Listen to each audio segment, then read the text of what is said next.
எல்லோருக்கும் நமஸ்காரம். இன்றைக்கி நம்ம பார்க்க போகிறது சுஜாதா அவர்களுடைய ஒரு சிறுகதை வேலி. நிறைய சயின்டிஃபிக் ஃபிக்ஷன்ஸ்லாம் நிறைய எழுதியிருக்கார். அதை வச்சுட்டு அந்த காலத்தில் அன்றைக்கி இருந்த ஒரு யங்ஸ்டர்ஸையும் ரொம்ப மயக்கிற மாதிரி நிறைய கதைகளை கொடுத்துருக்கார். அந்த மாதிரி ஒரு கதை தான் அது. அதை தான் இன்றைக்கி நம்ம பார்க்க போகிறோம். சுஜாதா அவர்களின் வேலி. இலவச ரேஷன் சாமான்களோடு வீடு திரும்பும்போது வாசலில் யார் இது கையில் அட்டைப்பட்டியை வைத்துக்கொண்டு மணிப்புத்தானை முயன்று கொண்டிருந்தார். என்னை பார்த்ததும் மன்னிக்கவும், இந்த வீட்டு நம்பர் 4768 தானே? ஆமாம். மணி அடித்தேன், யாரும் திறக்கலையே. மணி வேலை செய்யவில்லை. மின் வாரியத்திற்கு சொல்லியிருக்கிறேன். கதவு திறந்துதான் இருக்கும். நீங்கள் யாரு? இந்த முகத்தை எங்கேயோ பார்த்துருக்கேனே. இங்கே சண்முகம் என்று. நான் தான் சண்முகம். என்னை மேலும் கீழும் பார்த்தார். பரிச்சயமுள்ள முகம். எங்கேயோ பார்த்துருக்கேனே. ஓ, இவர் தொலைக்காட்சியில் அடிக்கடி வருவாரே. ஏய் சண்முகம், என தெரியல. மறுபடியும் என் நினைவு பாதையில் அந்த தாடி வைத்த உக்கிரமான முகம் விளையாடியது. நான் தான்டா மனோகர். ஓ மனோகர், நீங்கள் அந்த மனோகரா? டாக்டர் மனோகர்? ஆமாம். நீ என்ன சொல்லு. அரசாங்க பள்ளியில் 8வது வரை படித்தோமே, ஞாபகம் இல்லை? ஞாபகம் வந்து விட்டது டாக்டர் மனோகர். இவன் பெரிய ஆள் அல்லவா? இங்கே எப்படி? இவனை நான் எதிர்பார்க்கவே இல்லை. அதான் நினைவுகள் தடுமாறின. நீங்கள் வந்து இந்த பார், நீங்கள் எல்லாம் வேண்டாம், டாக்டரும் வேண்டாம், பழைய சிநேகிதனாக வந்திருக்கேன். உள்ளே போகலாமா? மன்னிக்கணும் என்று கதவை திறந்தேன். மதி மதி என்று கூப்பிட்டேன். எதிர்பார்க்கவே இல்லை. எத்தனை வருஷம் ஆச்சு? மதி புதியவனை பார்த்து சற்று தயங்கினாள். மதி, இது யார் தெரியுமா? என் பள்ளி தோழா. நாமெல்லாம் தொலைக்காட்சியில் அடிக்கடி பார்க்குறோமே, சாட்சாத் அதே டாக்டர் மனோகர். மதி சட்டென்று தன் நீல சட்டையை சரி செய்து கொண்டாள். அவள் கண்களில் இவர் எப்படி இங்கே என்ற கேள்வி தோன்ற, வணக்கம்மா, சௌக்கியமா என்றான் மனோகர். என்றான் என்றுதான் சொல்ல தோன்றுகிறது இப்பொழுது. என் வயது தானே. வாங்க சார் என்று மதி வரவேற்றாள். உள்ளே வந்ததும் கதவை சாத்திடலாமா என்றான். தாப்பா கிடையாது. மதி ரேஷன் சாமான்களை வாங்கி கொண்டு எண்ணெய் தரலையா என்றாள். அடுத்த வாரம் தராங்களாம். உட்காரப்பா மனோகர். நீ தலைநகரில் அல்லவா இருக்கிறதா நினச்சிட்டு இருக்கேன். நேற்று வரைக்கும் அங்கே தான் இருந்தேன். ஏதாவது வேலை விஷயமா வந்திருக்கியா? இல்லை என்று அட்டைப்பட்டியை ஜாக்கிரதையாக மேசை மேல் வைத்தான். எனக்கு இப்பொழுது கூட நம்பிக்கை இல்லாமல் தான் இருந்தது. மனோகராவது எங்கள் வீட்டுக்கு வருவதாவது. அரசாங்கத்தின் மிகப்பெரிய விஞ்ஞானி, காரில் அல்லவா வர வேண்டும். என்ன யோசிக்கிற? கடைசியாக உன்னை எங்கே பார்த்தோன்னு யோசிக்கிறேன். தலைவர் கூட ஏதோ கட்டிடத்தை தெரிஞ்சு வைக்கிறப்போ. மதி, அது என்னைக்கு? முந்தா நாள் தாங்க. அதெல்லாம் வீடு சண்முகம். நீ எப்படி இருக்க? உயிரோடு தான் இருக்கேன். அரசாங்க உடை, அரசாங்க உணவு, அரசாங்க வீடு என்று சிரித்தான். மூச்சு காத்து கூட அவங்களது தான் என்றாள் மதி. எல்லோருக்குமே பெரும்பாலும் அப்படித்தாம்மா. எப்போ கல்யாணம் ஆச்சு உங்களுக்கு? 18. தலைவர் பிறந்தநாள் சலுகை கொடுக்குறப்போ ரொம்ப கஷ்டப்பட்டு அனுமதி கிடைச்சிது. பிள்ளைங்க படிக்கிறாங்களா? பிள்ளைங்க இல்லைங்க. ஓ, மன்னிக்கணும். ஒருத்தன் இருந்தான், யுத்தத்தில் போயிட்டான் என்று மதி சுவரில் இருந்த புகைப்படத்தை பார்த்தான். அடேட, பேர் என்ன? அழகு. அழகாத்தான் இருக்கான். எத்தனை வயசில்? 15. ஐஷு போயிட்டாங்க. இன்னொன்று கேட்கலையா? மனு போட்டிருக்கோம். அனுமதி கிடைக்கிறதுக்குள்ள வயசாகிடும் போல இருக்கு. நீ சொல்லப்பா. மதி, டீ கொண்டு வா என் பாலிய சிநேகிதனுக்கு. அவள் போன திசையை பார்த்து பாவம் கண்ணில் தண்ணி தழும்புது. என்ன செய்ய? ஒளிச்சு வைக்க பார்த்தோம், கண்டுபிடிச்சிட்டாங்க. உங்கதை என்ன சொல்லுப்பா? ரொம்ப பெரிய ஆள். ஞாபகம் வச்சுக்கிட்டு என்னை பார்த்ததிலே பரிபூர்ண சந்தோஷம். என் கதை என்ன என்று இழுத்தான். எத்தனை குழந்தைங்க? மனைவி அழிச்சிட்டு வரலையா? கல்யாணம் பண்ணிக்கல. வாழ்நாள் பூரா ஆராய்ச்சி தான். தொலைக்காட்சியில் பார்க்குறதுக்கும் நேரில் பார்க்குறதுக்கும் வித்தியாசம் இருக்குது. போன மாதம்தான் அரசொலியில் உன்னை பற்றி பெரிய கட்டுரை வந்திருந்தது. நாட்டுக்கு பெருமை தரக்கூடிய விதமாக என்னென்னவோ கண்டுபிடிச்சிருக்கேன்னு. என்ன? எனக்கு ஒன்றும் புரியாது. விடுமுறையில் வந்திருக்கியா? இல்லை. எங்கே தங்கியிருக்க? இங்கே தான் ஒரு ராத்திரி தங்குறதா உத்தியோகம். உனக்கு ஒன்றும் சிரமம் இல்லையே? சாச்சா, நீ இத்தனை 1000 வீடுகளுக்கு நடுவே என் வீட்டு நம்பரை தேடிக்கிட்டு வந்ததே எனக்கு பெருமை. அண்ட அசல்ல சொன்னா நம்ப மாட்டாங்க. சொல்ல வேண்டாம். சண்முகம், இங்கிருந்து வேலி எத்தனை தூரம் உள்ளது? 1 கிலோமீட்டர்ல இருக்கு. ஏன் கேட்டேன். நீ என்ன தொழில் செய்கிற? தொழிற்சாலை 88 டர்னர். சம்பளம் தராங்களா? சம்பளமா என்றேன் ஆச்சரியத்துடன். ஓ, நீங்கள்லாம் அந்த வர்க்கமா? இந்த பட்டியை ஜாக்கிரதையை அலமாரில் வை என்றான். என்ன இது? என்னது? அப்புறம் சொல்கிறேன். டீ ரொம்ப நல்லா இருக்குமா? நீங்கள் போட்டதா? இல்லை, வண்டியில் கொண்டு வந்து கொடுத்தாங்க. பால் தான் கிடையாது. ஓ ஆமாம். நான் உங்களுக்கெல்லாம் எப்படி? என்னம்மா, உங்கள் வீட்டில் எல்லாம் இப்படி தான் இருக்குமா? என் வீடு இந்த மாதிரி தான்மா. தலைவர் வீடு கூட இதே தான். ஏதோ தேவைக்கு ஏற்ப சில சலுகைகள் உண்டு. புத்தகங்களை வச்சுக்கலாம். அலுவலக வேலையாக போனால் கார் உண்டு. சம்பளம் உண்டு. அதை வச்சுட்டு என்ன பண்ணுறது? விலைக்கு வாங்கக்கூடிய பொருட்கள் கொஞ்சம் தானே. சண்முகம், என்ன பார்க்குற? பழைய நினைவுகள் எல்லாம் மனசில் மிதக்குது. 8ஆவதுல உன்னை தனிப்படுத்தி பயிற்சியெல்லாம் கொடுத்தாங்க. வாதியாரே மடக்கிடுவியே. அப்போவே அரசொலியில் இவன் ஃபோட்டோ வந்துருச்சு மதி. ரொம்ப கெட்டிக்காரான். உங்கள் முகம் தொலைக்காட்சியில் வரப்பெல்லாம் இவன் எங்கூட படித்தவன்னு சொல்லிக்கிட்டே இருப்பார்.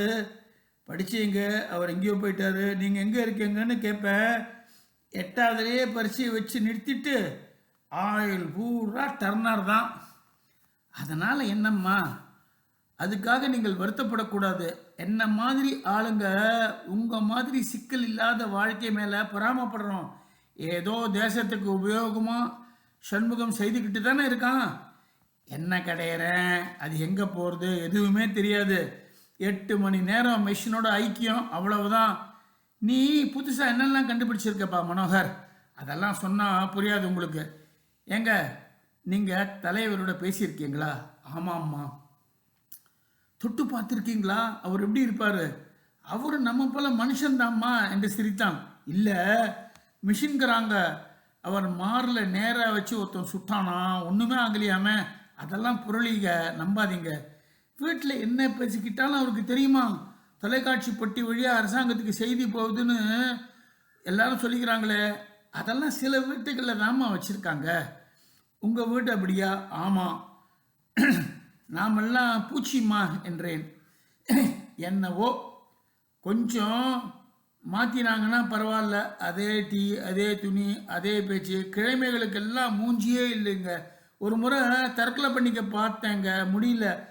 அதுக்குள்ளே சிறைக்கு போய் மனப்பாடம்லாம் செஞ்சு பரீட்சை வச்சு அப்புறம் தான் திருப்பி அமிச்சாங்க. அழுகு போன பிறகு ஒரு மாதிரியாக தான் இருந்துச்சு. மனோகர் அடிக்கடி ஜன்னல் வழியாக பார்த்து கொண்டிருந்தான். தொலைக்காட்சி எப்போ போடுவாங்க? ஆச்சு, இன்னும் 10 நிமிஷத்தில் உசுறு வந்துடும். இன்னைக்கு அது வேண்டாமே, அணைச்சிடலாமே. அணைக்கிறதெல்லாம் எங்கள் கையிலையா இருக்குது? அது பாட்டுக்கு ஓடிக்கிட்டே இருக்கும், காட்டிக்கிட்டே இருக்கும். நாங்கள் 2 பேரும் பார்க்குறதே இல்லை. இந்த வாரம் ரேஷனில் என்ன கொடுக்குறாங்க திங்கக்கிழமைன்னு அறிவிப்பாங்க பாரு, அப்போ பார்ப்போம். நியூஸ் பார்ப்போம். தலைவர் பேசினா நிச்சயமாக பார்ப்போம். பார்க்கலன்னா அரசாங்கத்துக்கு தெரிஞ்சு போயிடுமாம. இந்த மாதிரி கட்டுக்கதைகள்லாம் தான் நிறைய உலாத்தும் போல் இருக்குது. அரசாங்கத்திலேருந்து பரிசோதனைக்கு எப்போ வருவாங்க? திங்க தான் வருவாங்க. வந்து போயிட்டாங்களே. மதி அவனையே பார்த்து கொண்டிருந்தாள். ஏங்க, நான் உங்களை ஒன்று கேட்கலாமா? கேளுங்க. நீங்கள் ஏதாவது சிக்கலில் மாட்டிக்கிட்டு இருக்கீங்களா? ஏய் மதி, நீங்கள் நடந்துக்கிற விதத்தை பார்த்தா ஒரு மாதிரியாக பயந்த மாதிரி இருக்குது. அதனால தான். மனோகர் பதில் சொல்லலாமா வேண்டாமா என்று தயங்கினார் போல் இருந்தது. அப்புறம் சொல்கிறேன், நீங்கள் பயப்பட ஒன்றும் இல்லை. இந்த அட்டைப்பட்டிக்குள்ளே என்ன இருக்குது? மன்னிச்சுக்க மனோகர், என் பெண்ஜாதி மாதிரி ஒரு மாதிரி படபடான்னு கேட்டுருவா. அதனால் என்ன, அவங்கள எனக்கு பிடிச்சிருக்கு. மதி, கொஞ்சம் வேக வச்சது ஏதாவது இருந்தால் கொண்டுட்டு வாங்க. வேக வச்சதா? எதுக்கு? பொட்டிக்குள்ளே என்னன்னு கேட்டீங்களே, அதுக்கு ஆகாரம் போடணும். பாம்பா என்றால் பயந்து. இல்லைம்மா, பயப்படாதீங்க என்று சிரித்தான். வேக வச்சதுன்னா இவருக்கு ஃபேக்ட்ரியில் கொடுத்த கூழ் தான் இருக்குது, சாப்பிட மாட்டார். அது போதும், கொண்டு வாங்க. மதி உள்ளே செல்ல மனோகர் அந்த பொட்டியின் மூடியை திறந்து அதன் உள்ளே நோக்கி, சாப்பிட்றியா கண்ணு? உன்னை மறந்தே போயிட்டேன்டா, பாத்தியா? அகோர பசி உனக்கு என்று கொஞ்சினான். எனக்கு தயக்கமாக இருந்தது. பொட்டிக்குள்ள என்ன ஏதாவது எலி வளர்க்குறியா? இல்லை, என் குழந்தை. நான் ஆச்சரியத்துடன் அவன் அருகே சென்ற பொழுது மனோகர் பொட்டியை திறந்து காட்டினான். அட்டைப்பட்டிக்குள் கொஞ்சம் கொஞ்சம் பஞ்சுமத்தை போல் இருந்தது. அதில் சுமார் ஒரு முஷ்டி பரிமாணத்திற்கு ஒரு வஸ்து இருந்தது. வஸ்து என்றுதான் சொல்ல வேண்டும். பழுப்பு பச்சை நிறத்தில் இருந்தது. தனக்குத்தானே சுருட்டி கொண்டது போல, உருண்டைய போலவும் நீண்ட சதுரம் போலவும் என்ன வடிவு என்று சொல்ல முடியவில்லை. என்ன மனோகர், ஏதாவது தோட்டத்தில் பிடிச்சியா? இந்த மாதிரி நான் பார்த்ததே இல்லையே. இல்லை, செய்தேன். என்னது? ஆமாம் சண்முகம், இந்த பாரு, இதுதான் உலகத்திலேயே முதல் தடவையாக செயற்கை முறையில் சிருஷ்டிக்கப்பட்ட முதல் உயிர். நெளியுது பாரு சண்முகம். இந்த வார்த்தையை உபயோகிக்க தயக்கமாக இருந்தது. ஆனால் அதுதான் சரியான வார்த்தை. நான் இந்த உயிரை சிருஷ்டித்தேன். மதி உள்ளே வரும்போது தொலைக்காட்சி சலனிக்க தொடங்கிவிட்டது. மதி தான் ஆர்வத்துடன், பார்த்தீங்களா பார்த்தீங்களா, இவர் ஃபோட்டோ காட்டுறாங்க. மனோகர் திடுக்கிட்டு பார்த்து, அதை பார்க்காத, அணைச்சிரு என்றான். அணைக்க முடியாதே, தெருவிளக்கு மாதிரியாச்சே இது.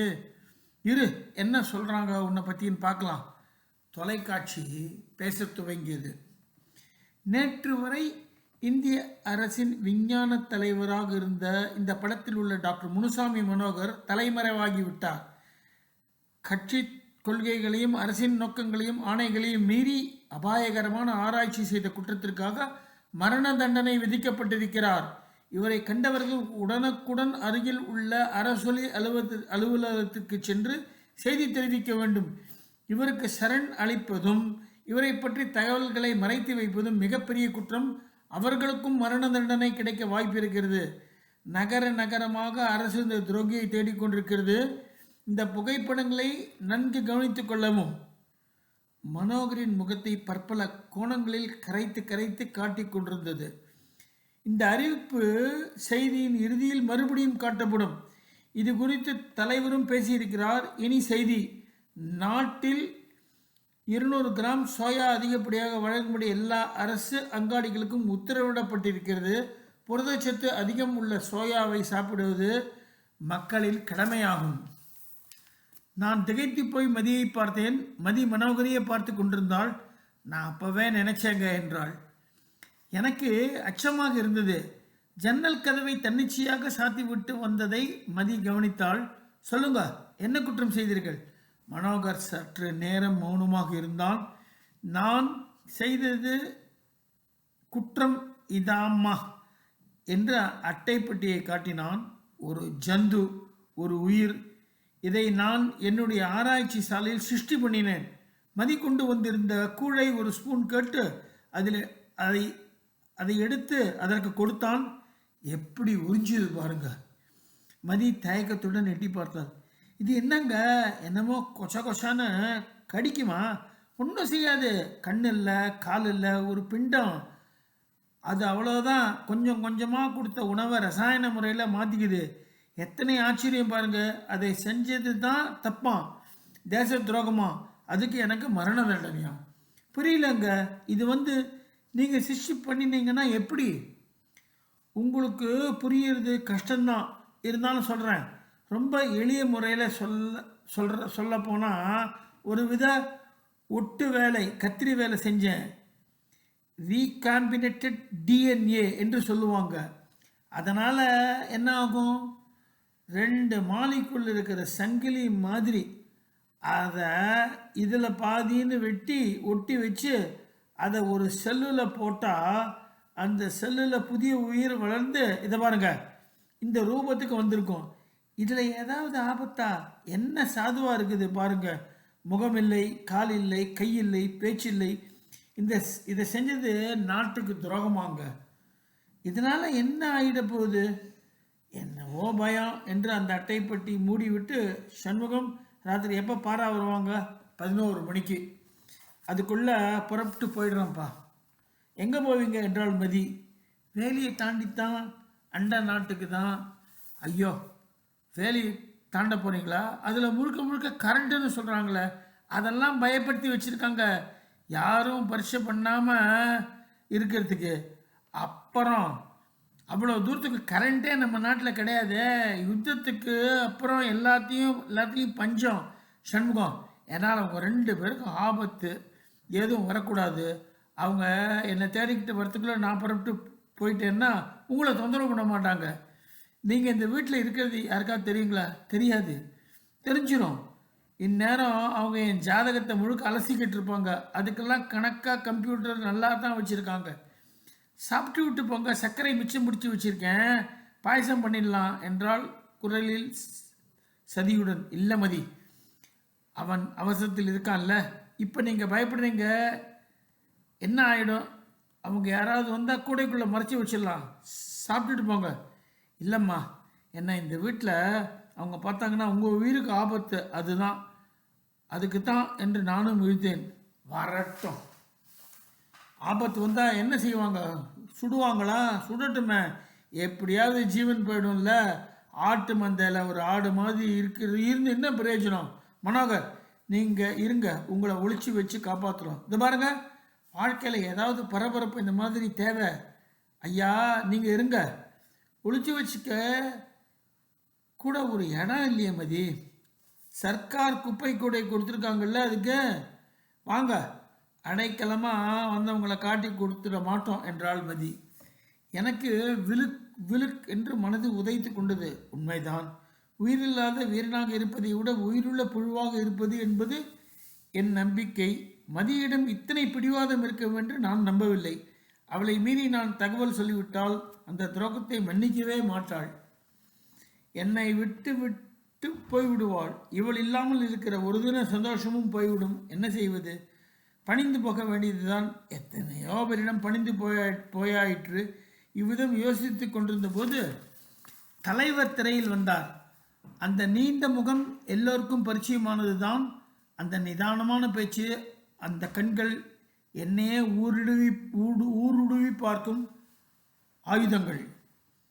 என் அருமை குடிமக்களே, இன்றைய தினம் முக்கிய செய்தியை கேட்டிருப்பீர்கள்.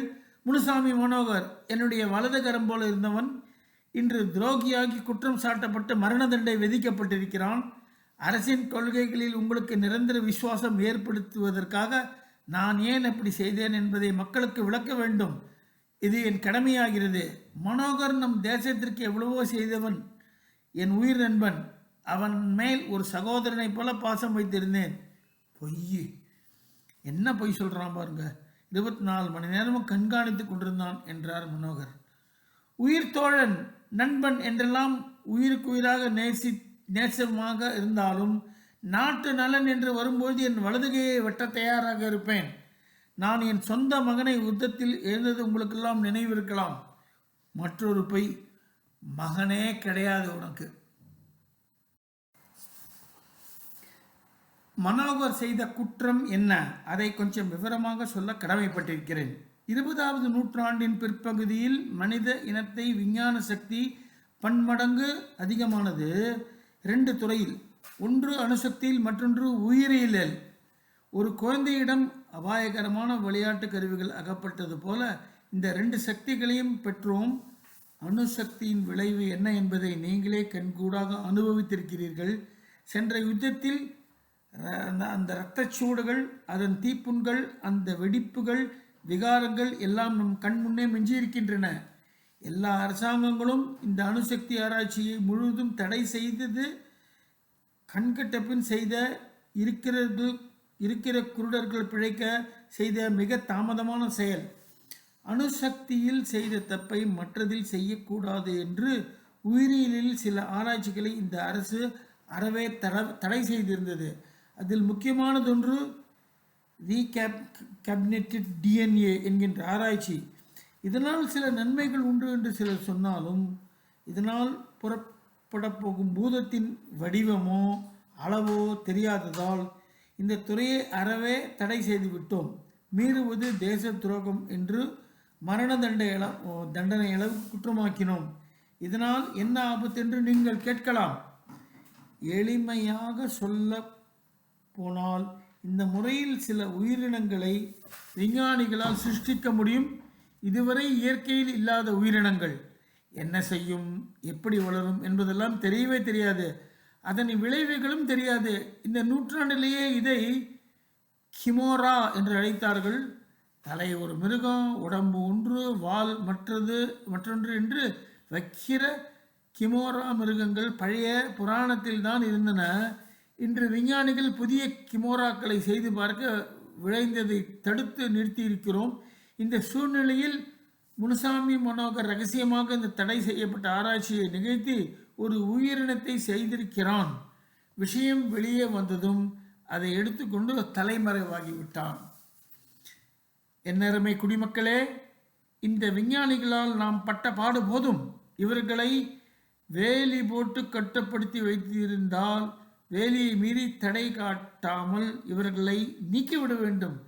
இந்த புல்லுருவிகள் நமக்கு தேவையில்லை. மனோகரின் புகைப்படங்கள் உங்களுக்கு காட்டப்படும். யாரேனும் எங்கேனும் பார்த்தால் அருகாமையில் உள்ள அரசொலி அலுவலகத்தில் உடனே தெரிவிக்க வேண்டும் என்று எச்சரிக்கிறேன். அந்த மிருகத்தை மறைத்து வைக்காதீர்கள். தலைவரின் பேச்சு சற்று இடர்பட்டது. ஒரு குழந்தையின் முகத்தை காட்டி, குழந்தைகள் வேண்டுமா, உழையுங்கள் என்று விளம்பரம் காட்டிவிட்டு மறுபடி தலைவர் வந்தார். சமீபத்தில் கிடைத்த தகவலின்படி மனோகர் எல்லை நகரமான வையாபுரிக்கு சென்றிருப்பதாக தெரிகிறது. அங்கிருந்து அண்டை நாட்டுக்கு தப்பிக்க முயற்சி செய்யலாம். வையாபுரியில் யாரேனும் மனோகருக்கு தெரிந்தவர்கள் இருந்தால். தலைவர் என்னை மட்டும் தனிப்பட்டு பார்த்தார். நண்பா, எச்சரிக்கிறேன், அவனை காட்டி கொடுத்து விடு, நாடு வாழ்க. தலைவர் கரைந்து போனதும் மனோகர், சண்முகம், நான் அதிக நேரம் இருக்க முடியாது. உனக்கும் எனக்கும் தொடர்பு இருப்பதை இன்னும் 1 மணி நேரத்தில் கண்டுபிடித்து இங்கு வந்து விடுவார்கள். நீங்கள் என்னை ஒழித்து வைத்தாலும் பிரயோஜனப்படாது. நான் உடனே வேலி தாண்டி ஆகணும். இங்கிருந்து பாதை தெரியுமா சண்முகம்? உனக்கு தெரியாதே என்றேன். ஏன் பொய் சொல்கிறீங்க? வாங்க, நான் காட்டுறேன் என்றாள் மதி. பாராக்காரன் இப்போ வரமாட்டான், இன்னும் வரல. இல்லைம்மா, நான் போய்க்கிறேன், வழி சொல்லிட்டா போகிறோம். சரி என்றார் மனோகர் பிரதாபத்துடன். அண்டை நாட்டில் உங்களை சேர்த்துப்பாங்களா? சேர்த்துப்பாங்க, நிச்சயம் கொல்ல மாட்டாங்க. அங்கேயும் கட்டுப்பாடு தான், அது வேறு விதமான கட்டுப்பாடு. ஆனால் உயிர் பிழைத்திருக்க முடியும்.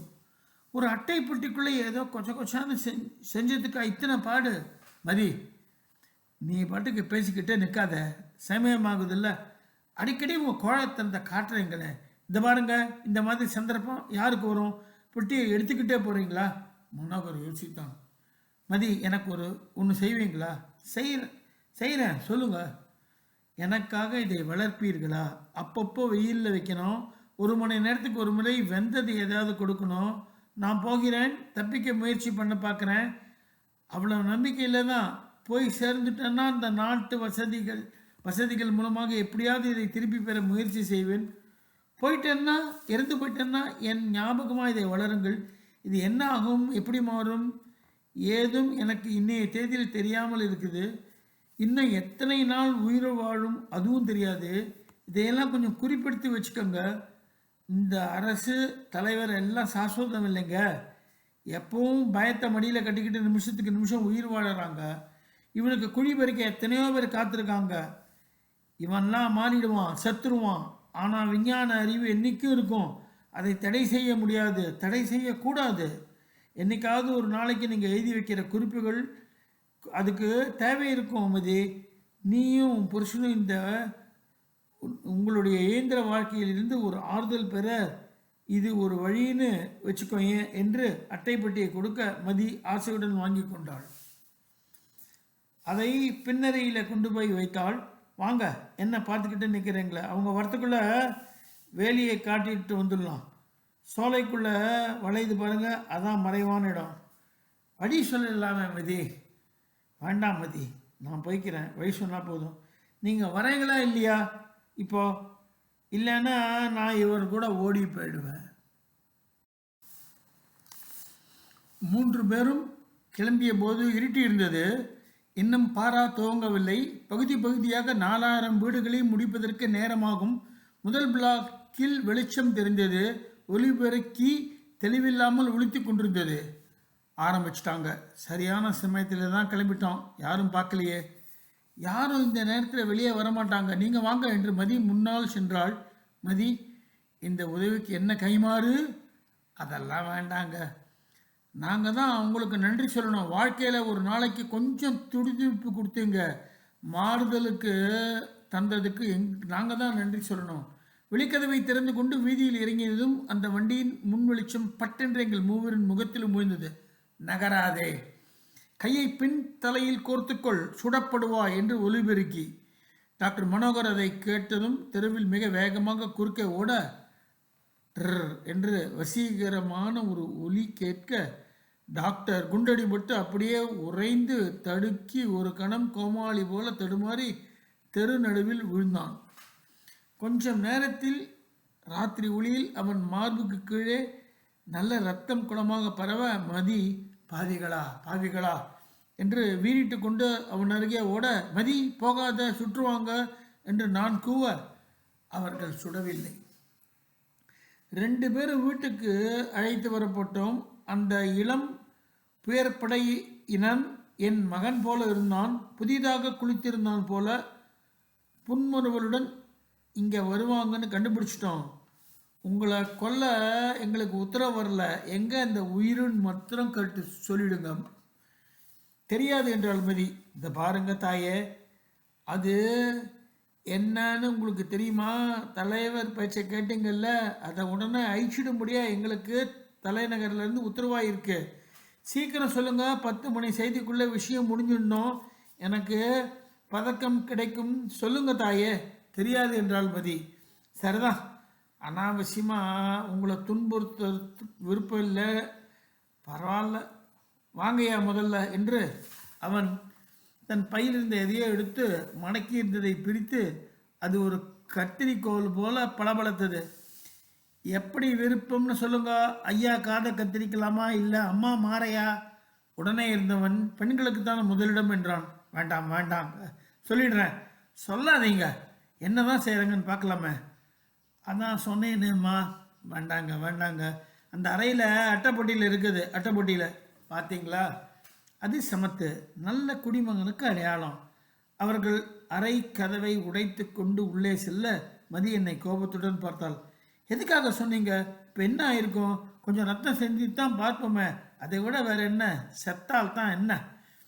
அந்த இளைஞன் எட்டி பார்த்து, இல்லைங்க, சாக விட மாட்டோம், செத்துட்டா கதை முடிஞ்சுடுவேன். அந்த பாக்கியம் உங்கள் மாதிரி ஆளுங்களுக்கெல்லாம் கிடையாதுங்க. மெல்ல மெல்லத்தான் சித்திரவதை செய்வோம். அதுக்குத்தான் அவசியமே இல்லாமல் ஊதிட்டாரு. எடுறா பொட்டியை. அவர்கள் பொட்டியை எடுத்து வந்து மையத்தில் வெளிச்சத்தில் வைத்து பார்த்தார்கள். என்னடா அது, பழுப்பா பச்சையா? குழந்தையை ஆர்வத்துடன் எட்டி பார்த்தார்கள். உயிர் உண்டா அதுக்கு? கொஞ்சம் நெளியுது பாருங்க. உடனே கொண்டும்படியா அழிச்சிடும்படியா சொல்லியிருக்காங்க. எப்படி கொள்ளலாம்? கத்திரி இருக்கிறதில்ல, வெட்டிடலாம், அவ்வளோதான் ஐயா, காதைத்தான் வெட்ட முடியல. வேண்டாம் வேண்டாம் என்று மதி ஈனசுரத்தில் சொன்னதை கேட்காமல் அந்த இளைஞன் அதை அட்டைப்பட்டியிலிருந்து கையில் எடுத்து பளபளக்கும் கத்திரிக்கோளால் குறுக்கே 2ஆக வெட்டினான். வெட்டப்பட்ட 2 துண்டங்களும் கீழே விழுந்து விட, அட சும்மா சுலபமாக இருக்குது, காகிதம் மாதிரி கீழ்ச்சிருக்கலாம் போல இருக்கு என்று கையை பார்த்து கொண்டு, பிசு பிசுக்குதுங்க. எங்கம்மா கூழா? பாதி கீழே விழுந்ததை வசீகரத்துடன் பார்த்து கொண்டிருந்தான். இப்பொழுது வெட்டப்பட்ட 2 துண்டம் 4ஆக நெளிந்து மறுபடியும் பிரிந்து 8ஆகியது. என்னடா அது, எல்லாத்தையும் அள்ளுங்கடா, மிதிங்கடா என்று அவர்கள் சொல்லுவதற்கு முன் 8, 16, 32, 64 என்று பரபரவென்ற அறை முழுவதும் அந்த பிண்டங்கள் பரவத் தொடங்கின. சுவரில், நாற்காலியில், அந்த இளைஞன் முதுகில், எங்கும் எங்கும்.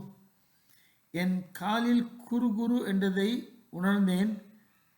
அது கையில் பற்றி கொண்டு வலிக்காமல் என் இரத்தத்தை உறிஞ்சுவது இதமாக இருந்தது. இது 1997 வந்ததா இந்த புத்தகத்தில் போட்டிருக்கா. சுஜாதா அவர்களின் வேலி. இன்றைக்கி இருக்கிற மாதிரி அந்த காலத்தில் இவ்வளோ இன்டர்நெட் ஃபெசிலிட்டி, கூகுள் சர்ச் அதெல்லாம் ஒன்றும் இல்லாத பீரியட் அது. அதனால் அந்த பீரியடில் இன்னும் இதோட எக்ஸைட்மெண்ட் இன்னும் ஜாஸ்தியாக இருந்தது. அஃப்கோர்ஸ் அவர் எழுதுறதுக்கு கேட்பானே, ரொம்ப எல்லாரும் விரும்பி அந்த கதையை படித்த நாட்கள் எனக்கு நல்லா ஞாபகம் இருக்குது. நானும் அப்போ விரும்பி படித்தேன். வேலி, ஒரு scientific short story by Sujatha. அதை தான் நீங்கள் பார்த்தோம். வழக்கம் போல் இதையும் நீங்கள் நன்றாக கேட்டு ரசிப்பீர்கள் நம்புகிறேன். நன்றி, வணக்கம்.